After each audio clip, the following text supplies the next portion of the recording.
What is this text neck syndrome? రీసెంట్గా కొత్తగా వింటున్న condition. Hi, I'm doctor Vanga Madhukar Reddy, orthopedic surgeon, Ashwini hospital, Tenali. రీసెంట్గా చాలా మందిలో వింటున్న కంప్లైంట్ నెక్ పెయిన్.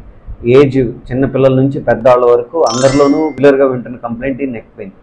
ఎందుకు ఈ నెక్ పెయిన్ ఎందుకు వస్తుంది? ప్రజెంట్ జనరేషన్ పిల్లలు ఫుడ్ తినాలన్నా, ఏమైనా పని చేయించాలన్నా ఫస్ట్ పేరెంట్స్ వాళ్ళ చేతిలో ఒక ఫోనో ట్యాబో పెట్టి యూట్యూబ్ పెట్టేసి వీడియోస్ చూపించడం మొదలు పెట్టారు అనమాట. దానివల్ల ఆ పిల్లలు ఆ ఫోన్కి చిన్నప్పటి నుంచే ఫోన్కి అలవాటు పడిపోయారు. ఈ ఫోన్ అనేది కూడా మనం ఎలా ఈ పొజిషన్లో పెట్టుకొని చూడటం అలవాటు అయిపోయింది అందరికీ. ఫోన్ కానీ ట్యాబ్ కానీ, ఎస్పెషలీ కంప్యూటర్ వాడేవాళ్ళు, fair employees hours together computer ముందు కూర్చుంటూ ఆ కంప్యూటర్ ముందు ఎప్పుడు ఇలా నెక్ కిందకు బెండ్ చేసి వర్క్ చేసుకుంటూ ఉంటారు. ఆ నెక్ బెండ్ చేసి వర్క్ చేయడం వల్ల ఏమవుతుందంటే నెక్ మీద ఎక్సెసివ్ లోడ్ పడుతుంటుంది. ఆ హెడ్ కిందకు బెండ్ చేయడం వల్ల ఆ హెడ్ వెయిట్ అంతా నెక్ మీద లోడ్ పడటం వల్ల ఆ స్ట్రెయిన్కి పెయిన్ అనేది స్టార్ట్ అవుతుంది. దీన్నే మనం text neck syndrome are tech neck syndrome అని పిలుస్తున్నాం అనమాట.